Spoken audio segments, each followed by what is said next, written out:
Greetings and welcome to Collectively Healing. My name is Jennifer. I'm here with my good sister friends, Katie and Melissa, and we're going to continue our topic conversations today regarding the topic of suicide. No, it's a very personal and tough subject to talk about, so we're just going to dive in and see what information we can share with you all. The first question I'd like to ask of you is, Katie, can you share with me and our viewers your experience with suicide? Well, when I was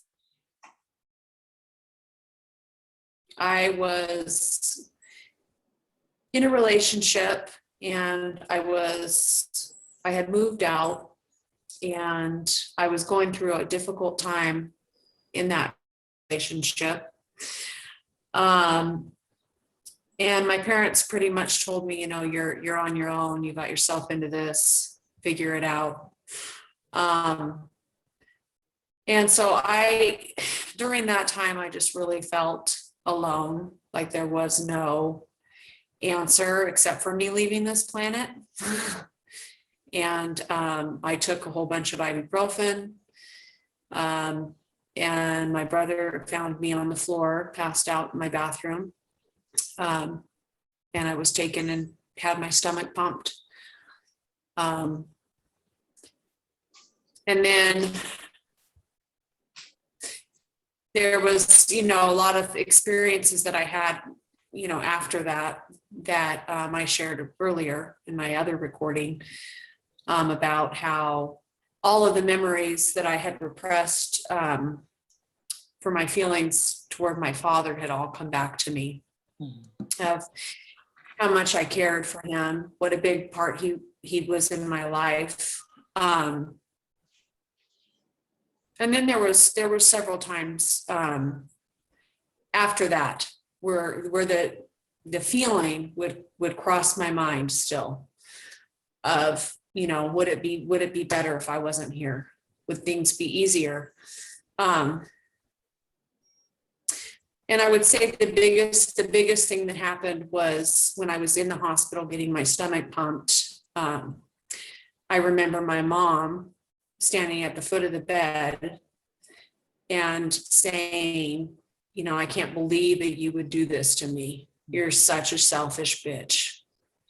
And I just remembered, like, in that moment of going through that, I wish I was dead, having my mother speak to me that way.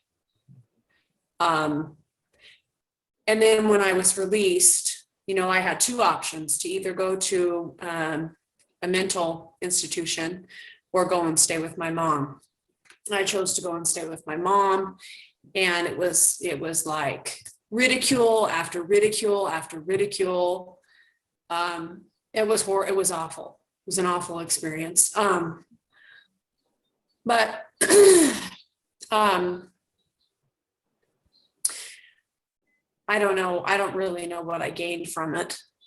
I gained hurt and turmoil from that whole experience.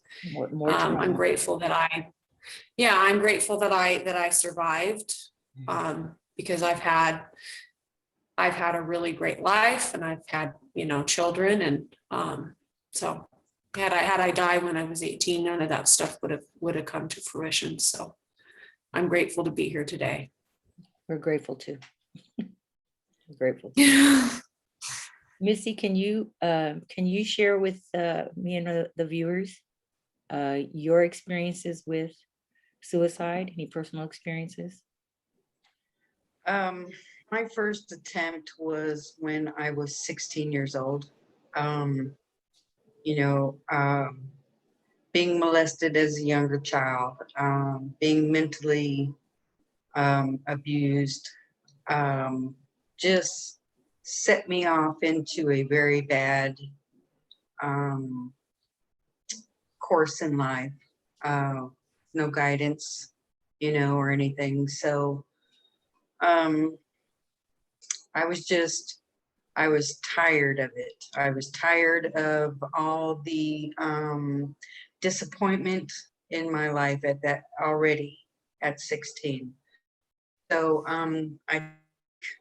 I just broke up with a boyfriend, and for something that I don't even remember why, but I decided at that moment that I was going to go ahead and take my life. And so I got a shotgun out of my stepdad's gun case and loaded it up and went into the bathroom. And I was going to blow my brains out, but I couldn't reach it because it was a long gun. And so I put the gun down, and I put my head down and was just crying. And then all of the sudden, a loud sound went off, and I felt pain, and I had shot myself. So I tried to get up, and I fell right down because the bullet came just, not even an inch from my spine, hitting a nerve to my left leg. So I couldn't walk. It had also went through both intestines, severed my urinal tube to the right or to the left kidney. And I didn't have, no one was home, so I ended up, crawling to go to the phone and call 911 myself. Mhm. I passed out as soon as the paramedics got there. And I remember waking up and seeing my mom and telling her how sorry I was for doing that.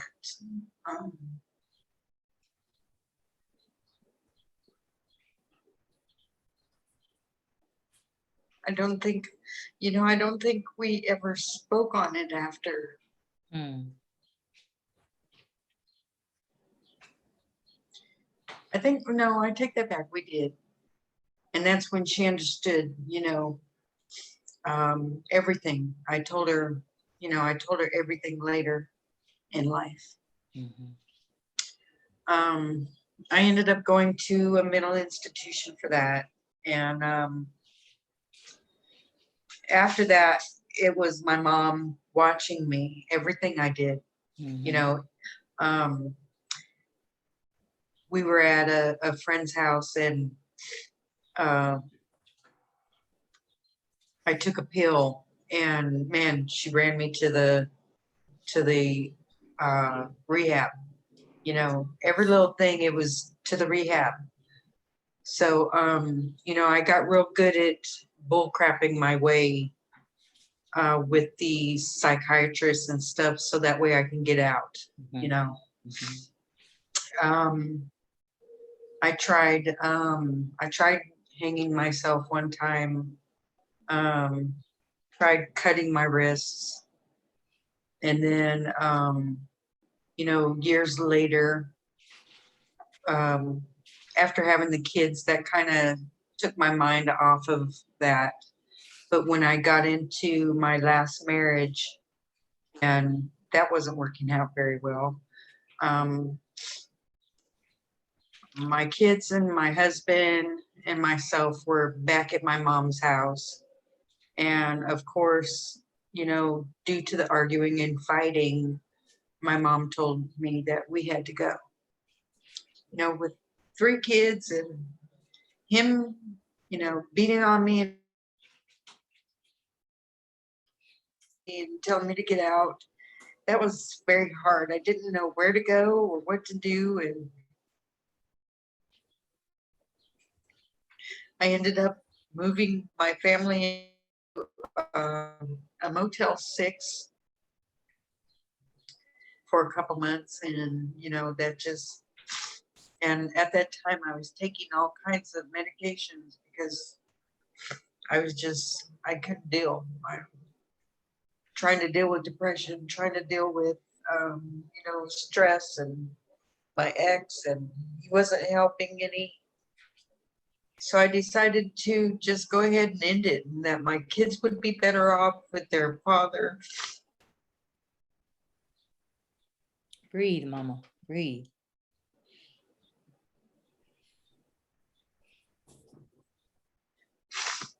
So I ended up taking all my pills. And I think the kids were there. They were next door playing with someone else. And I laid down on the bed, and I was ready to go. And it's like 30 something then, I guess. Mhm. So,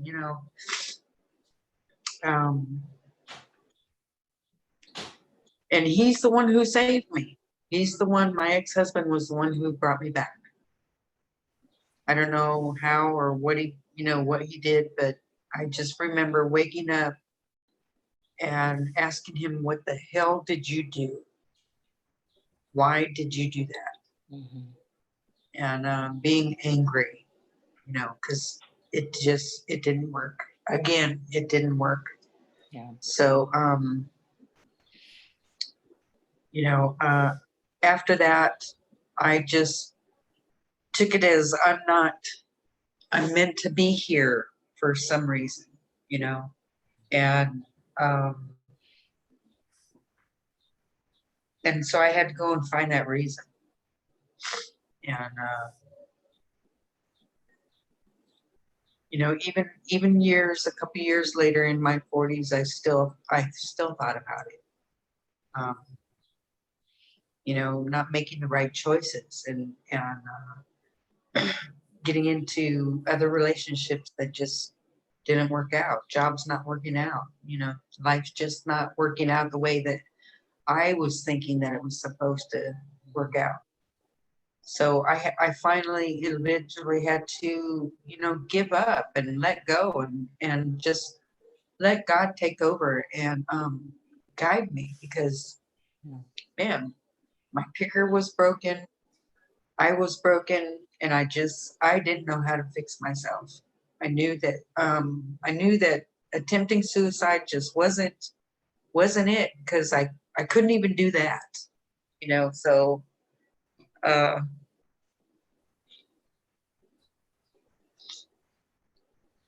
learning to love myself was the only other thing I could do. To turn to. Yeah.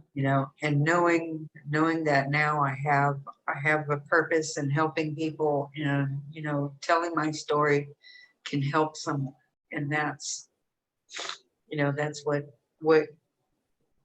makes me feel better. True. So being able to do all that, try and find myself and whatnot, um, has brought me through.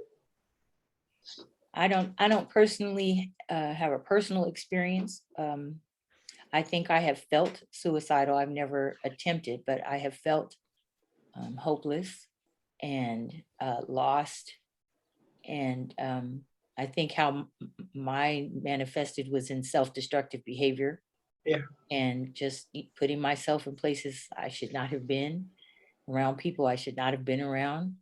And but that's for another story, another topic. But I do know I have a personal indirect experience. A boyfriend that I was dating uh, had a um, had a 14-year-old son, and his son and I became super close. Like I was like a second mom almost, just because I could tune into him and didn't react to him like his father did, who he happened to be an alcoholic, which I found out later. But his son would come to my house at 2 o'clock in the morning, running away. And after the young man's father and I broke up, I tried to stay in touch with him, but they moved and Back then, we didn't have as many phones and cell phones and things like that like we do now. But I found out that he hung himself. And I can only imagine the hopelessness that a child, because he was a child, he wasn't yet an adult. I can only imagine the hopelessness that a child feels to take his own life. And both of you had that as children. To me, 16 and even 17, 18 to me is still, you're still childlike in your mind and your experience. So to feel that hopeless really devastated me. I ended up not reconciling, but actually talking to the father again, and came to an understanding, just to give my sympathy to them and their family, because that had to be very devastating. So I'm curious to know from you, Katie, how do you think this suicide attempt has impacted your life? Do you see any impact as of now? Like,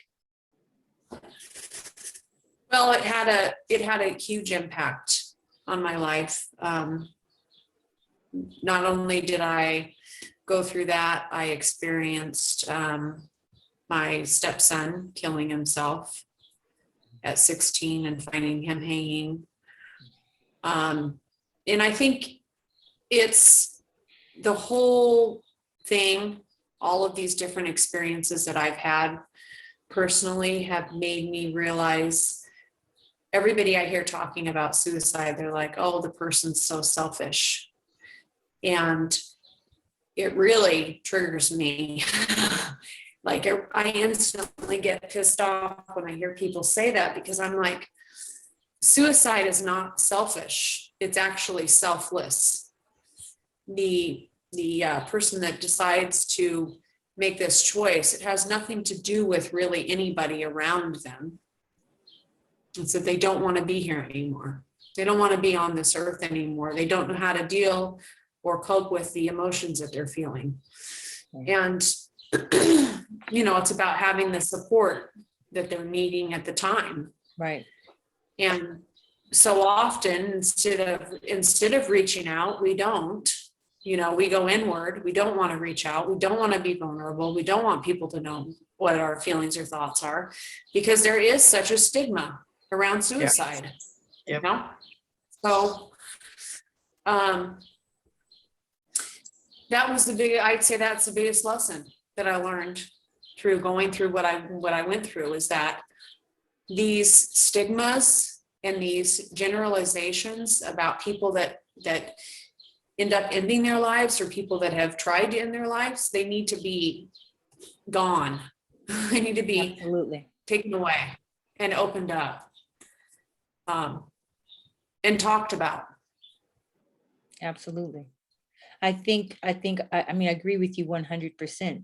I think instead of judgment, and I'm sure from a personal experience, as someone who knew someone who suicided, I don't know how you say that, but who used Just suicide, suicidal. who was suicidal, I think it really should encourage people to step in and be helpful, and go ask, go get involved. We're such a society who we step out of everyone's personal stuff like it's not my place. And I disagree with that so wholeheartedly. If you know someone who's depressed or down, or their behavior has changed, get involved even more. Doesn't matter who they are to you. Get involved even more. Get their family involved. If you happen to know the situation is safe for them to have other people involved, get involved. Do everything that you can. So, Missy, how do you think this experience has impacted your life? Like I said, before, I didn't think what was the purpose of me being here?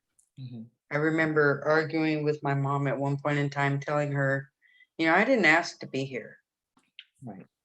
But, coming around now and learning about souls and us choosing this life, even though we already see as the soul, we see what the person's going to go through. We choose the life anyway, to see how we're going to come through it.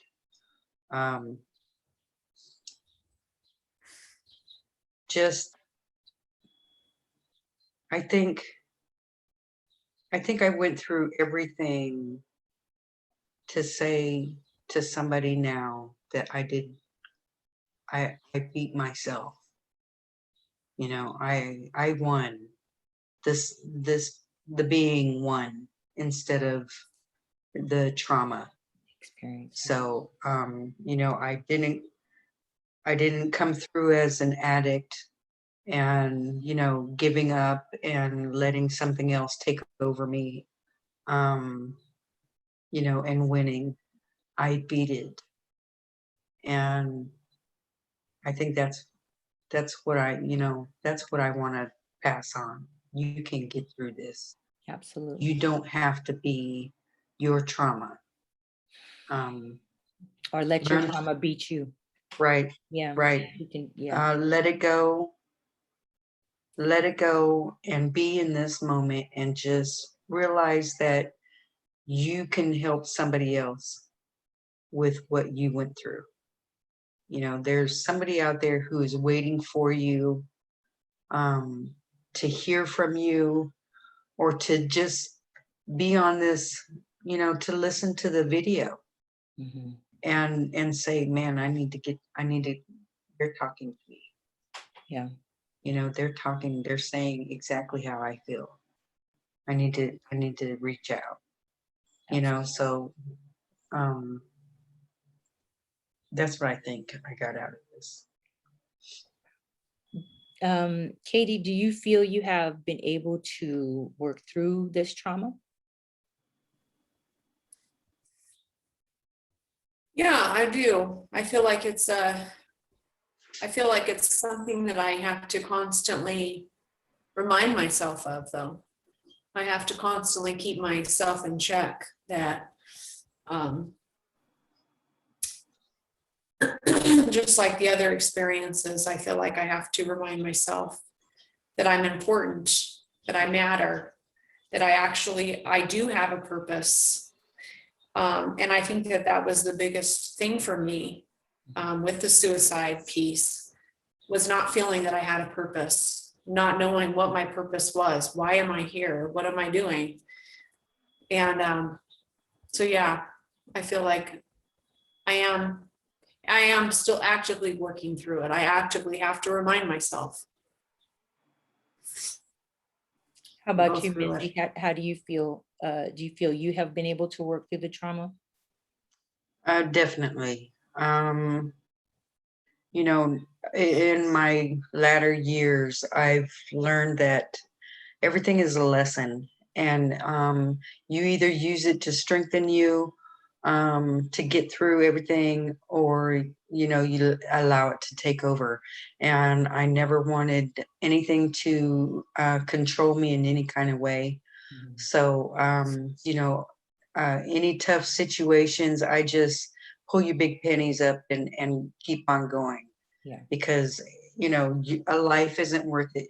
I have beautiful grandchildren and beautiful children and beautiful family that that I don't ever have to feel so unwanted or unloved to take my life. Make me cry. Yes, you do. We all do. Yeah. We all do. It may not seem that way sometimes for people, because of your own perspectives and your own depression or your own trauma that you're working through. But you must know that you are someone's child, you're someone's mother, you're Yep. someone's sibling or best friend. And even if you're not in touch with those people, they love you. And you have to be able to step out of the darkness just to get a ray of light. So Yeah. that's all I can, I mean, I can only imagine being in that space. and not having a lifeline active in your life, but we have to be active in our own lives as well. Well, And we have to not be stuck in there because, you know, we do have a lifeline regardless, and there's always a way out of it. Mhm. If we open up and not be so closed and allow people to come in and, you know, or speak on it, then, you know, we have to stop, you know, shutting down. Yeah. That's the difference. I was thinking, uh, this is not on our list, but I'm gonna ask it anyways. What, I was thinking, what are some of the signs that you think you exhibited, that someone else can be aware of, to try and step in and help? Do you think there were any? Oh, yeah. I had plenty. You know, I was always self-destructive anyway. You know, I took a eraser and burned my skin to, you know, just, you know, stupid things.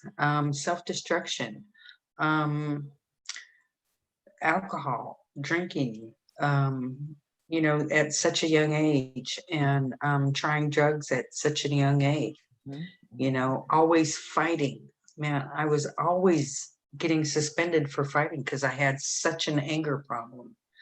You know, so parents need to step back and take a look at their kids' actions and, you know, try and figure why they're doing that. It's coming from Um, somewhere.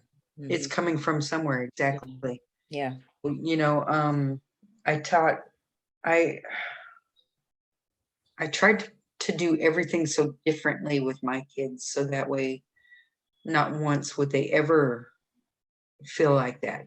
But with one of them, you know, they got touched um, by somebody Mhm. and she wasn't sure what to do. And, you know, she held that from me for a long time. You know, and I remember her as a child saying something, but I was just like because the person who touched her was a special needs person Mhm.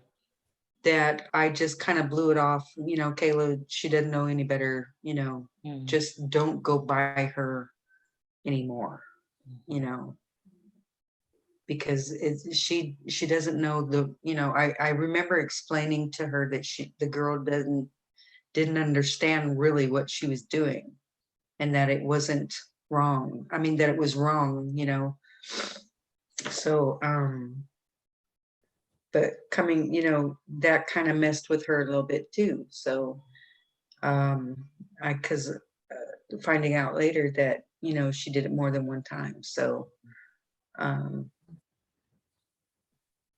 but always telling my kids that, you know, talk to me. I want you to talk to me about anything and everything because I don't ever want you to feel that you have nowhere to go, that you have no one to talk to, that no one's going to be there for you because I felt that. And I don't want you to feel that way. Right. Right. So, Katie, are there any signs that you think you had that, other people could benefit from that, to paying attention to? Um, I can remember in high school, going to school and deciding I wasn't going to speak. And I was going to see if anybody noticed. Hmm. And I can remember weeks into it, none of my friends said a thing to me. Nobody asked me. And I was, you know, I'm kind of quiet sometimes, but I speak up especially if I have an opinion about something. I mean, I literally was mute because I wanted to see what my friends notice. So that was my tactic, right? Was like, it sounds ridiculous to me now that I'm saying it, but it was what I did. I wanted to see, do my friends care about me? Does my family care about me? Are they even going to notice if I act differently? Nobody noticed shit. Nobody noticed anything. I didn't do drugs. I didn't drink. I got good grades. So I didn't exhibit any of those signs, but I did other destructive behaviors. I mean, I remember, same as Melissa, at actually 16, before I'd even tried to kill myself when I was 18, getting in a big fight with my mom and walking down to the bridge and thinking, I'm just going to jump off into the gulch, see if anybody notices. So I just didn't feel, and I don't to this day, I don't really feel that it was about attention for me. It was just that I felt like nobody gave a shit about me. That was what the feeling I was going through. I wouldn't use the word attention, but recognition is like you weren't attention seeking, but every one of us as human beings, especially as children, we want to be recognized. We want to be valued and acknowledged, especially as youth. I mean, that's it, but and as adults, you want someone to recognize you and pay attention to you and pay attention to your moods and different things. And because some people aren't able to speak up. So if there's someone there who cares, I can see how a 16-year-old mind would say, let me see who cares about me and take that action. So I totally get that. I totally get that. Let me ask you guys, what are some of the tools or healing modalities that you feel have helped you through the trauma of a suicide attempt that have gotten you to where you are? I think I would say- spirituality. Sorry, I should have asked one first. Go ahead, Katie. Excuse. Go ahead, Katie. I would say grounding and realizing space and time. Expound on That that. things can change on the flip of a dime. Your life can change on the flip of a dime. So whenever I get into a funk, I always remind myself that it's only a temporary thing. It's not going to be this way forever. Yes. It's a temporary thing. Feel it, be okay with it. I don't need to go down and dive into it, but I can allow myself to feel the feeling of being depressed or angry or resentful, any of those feelings. And then I can just let it go and I can move on and my day will change. I think that's been the biggest tool for me, is realizing that everything is temporary. What about you, Missy? What tools or healing modalities have helped you move past this? My spirituality. Getting connected and with source, and just allowing God to flow through me, love me for who I am and all my stuff, and just knowing that there is a creator out there who absolutely loves me, and my family loves me, more than anything. And then learning to love myself more than anyone else could, and knowing that I'm worth the life that was given to me, to cherish it. So, all of my stones, my sage, my all of it are modalities that just keep me grounded. And if these days, I don't think about things like that anymore. I think about what's going on right now. So I pretty much stay in, the right now, the present. So, for years, I haven't felt that way. And it is because of my spirituality, being grounded and being here and now. So, and choosing love and light rather than to be in darkness. So That's I what's up. again, I just make suggestions from an indirect point um, of being in depression. That's it's not depression is probably the beginning parts of Mhm. that get you to that. But I think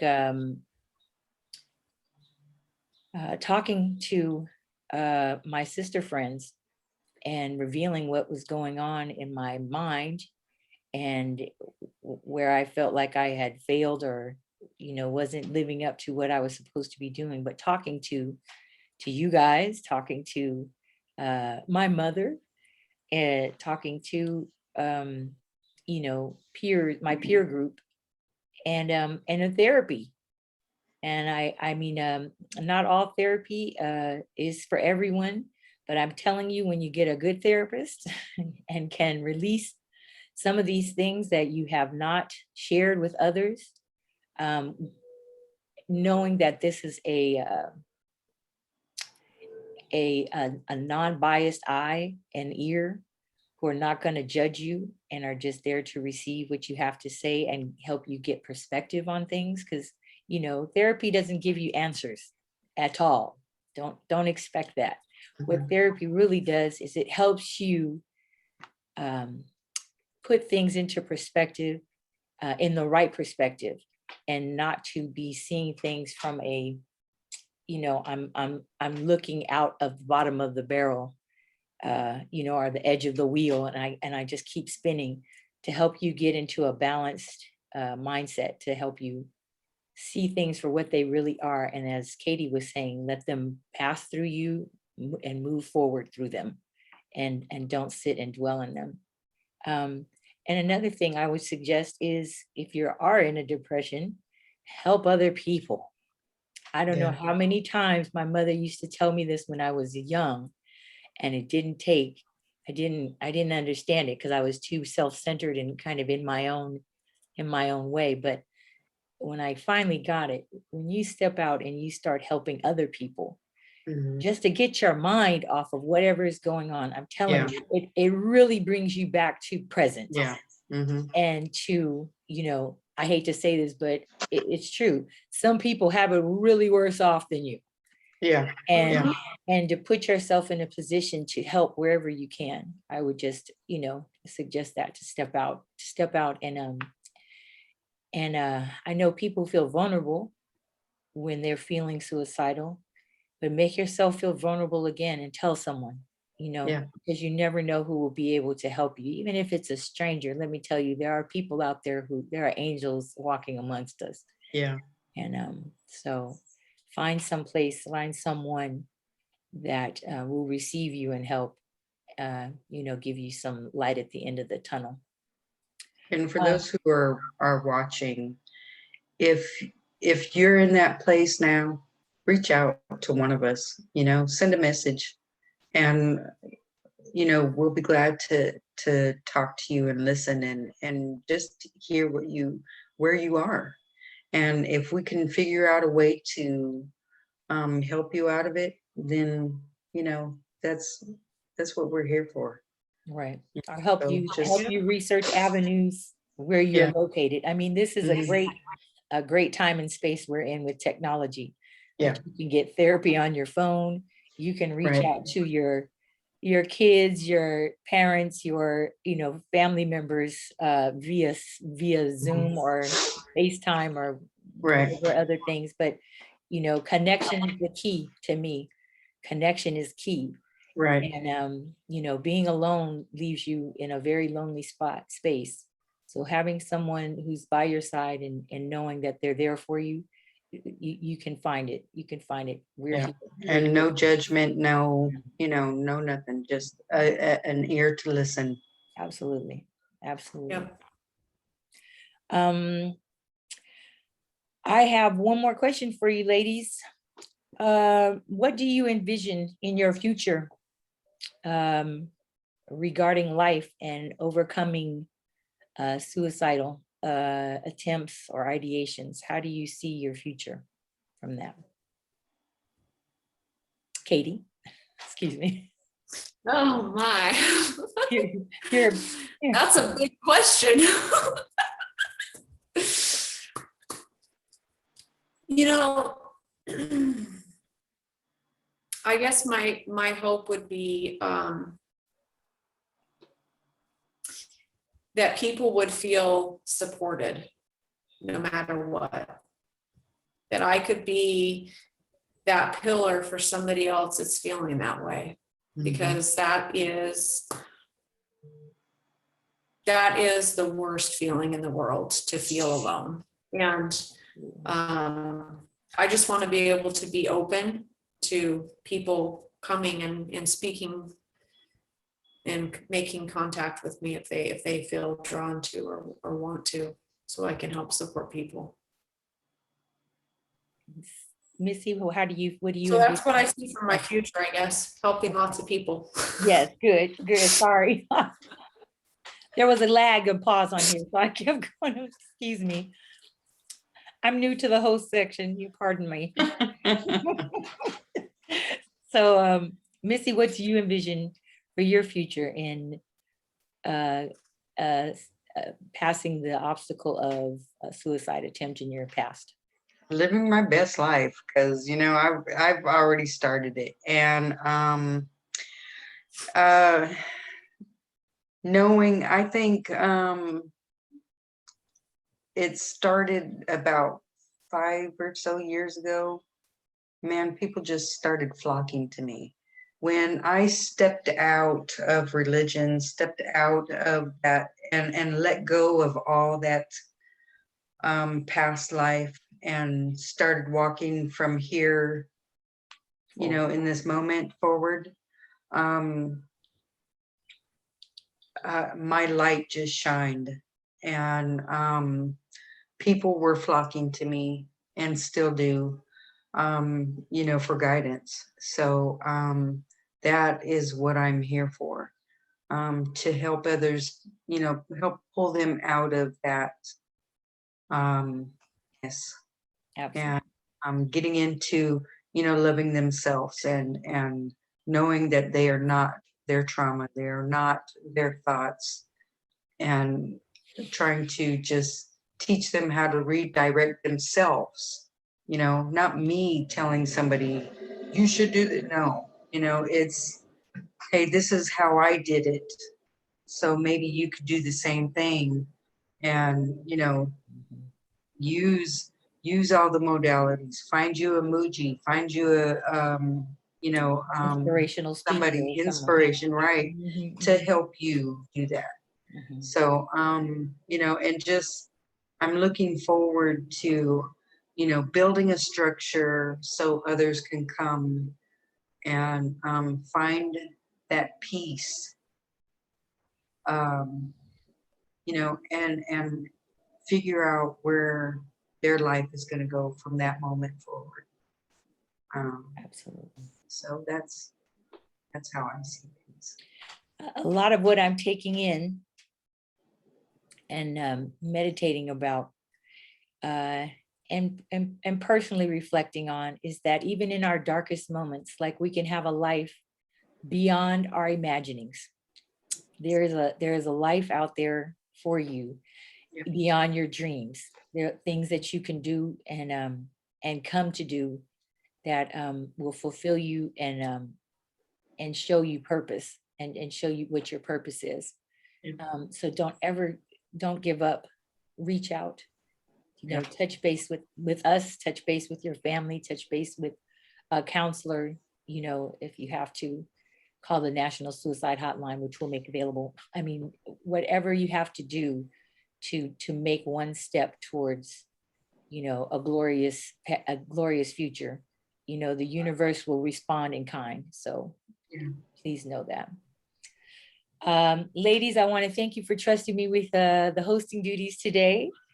And thank you for again coming to Collectively Healing and sharing some deep personal and inspiring information. Again, I'm grateful for both of you, and I'm grateful for all of you viewers who do tune in and who choose to participate. We appreciate you so very much. And we look forward to touching base with you next time. Thank you and have a blessed day. Peace. Thank you. All right.